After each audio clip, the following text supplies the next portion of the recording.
Hey guys, welcome back to another episode of the Single Malt Review. We are back. It is November. Somehow, it seems illegal that it is November, and yet that is the date. So, never mind, we'll call the cops on the year later. For now, we've got another whiskey to look at, and what have we got? Well, today we've got one of the classic blends. Classic in the sense it's allegedly been in production for nearly a quarter of a millennium. This is Hankey Bannister.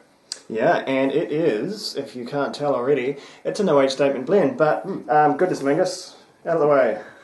I don't need to see that. That's the jobby there, and you'd be forgiven if you've never heard of this one, but I'll bet you'll never forget it, because Hankey Bannister, what a weird name for a whiskey. That refers to the two sort of founders here, society figures even, and suppliers of fine wines and spirits. The Beaumont Hankey and Hugh Bannister, which I cannot stop picturing in my mind as sort of a couple of Edwardian jokesters, like the Edwardian Terence and Philip. I can't unsee it in my mind, so who knows? I'm sure they got up to a lot of fun though, and we will see how they liked their whiskey. This is brought to us by Inver House Distillers, who I had to look up. They're not a common one you see down here in the southern hemisphere, but they've got a few classic wee distilleries under their belt. I had to write them down. They have got Pulteney, Old Pulteney. They've got Annock, Bulblair and Spey Burn, so a good wee clutch of things to work with here. And what I understand, exclusively Highland and Speyside malts in the blend. Yep, there is certainly no peat, as we will discover. 40% ABV. 40% ABV. No suggestion as to what the malt content is, malt/grain. Well, the ven is there, but I think it's higher than normal. I think we're pretty almost near a 50-50 here, rather than the usual 60-40 split that we typically get. And it's a very Highland nose, I think. It's very, very sort of fruity, honeyed, but the fruits are very sort of red. They're quite berry/stone fruit. Apple peel.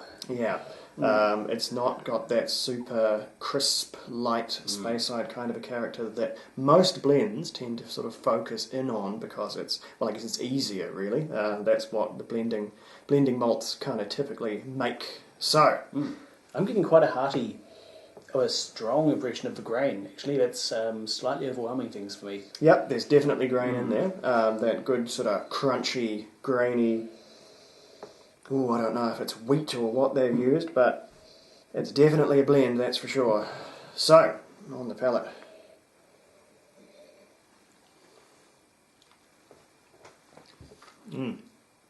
Again, richer than you expect from these quite cheap blends, and I think that's where the malt content really kind of shows through. There's a bit of a Mars bar caramel nougat thing going on. Yeah, actually.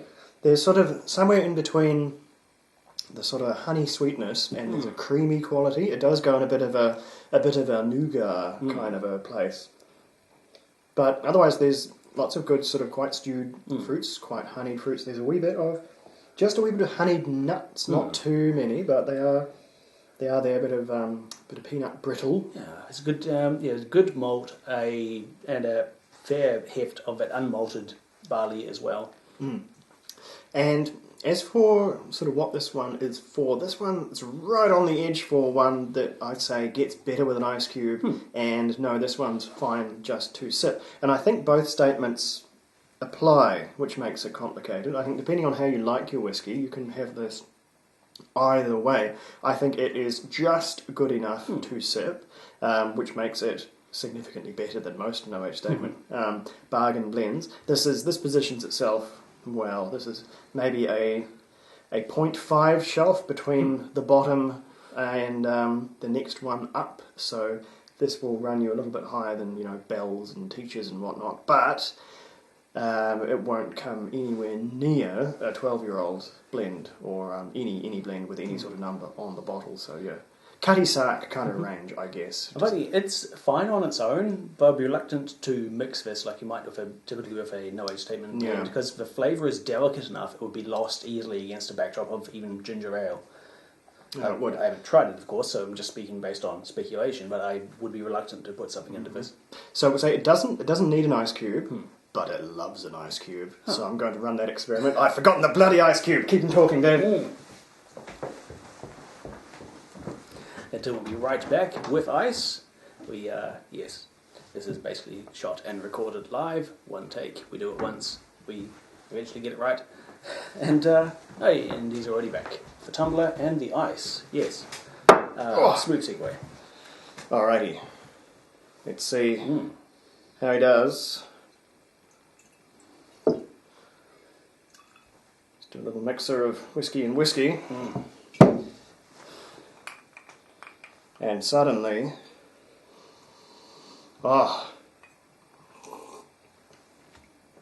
you've got a real refresher on your hands. Have a go on that one. Sure. That is... No, I'll retract it. It's better with ice. It doesn't need it, but boy does it love it.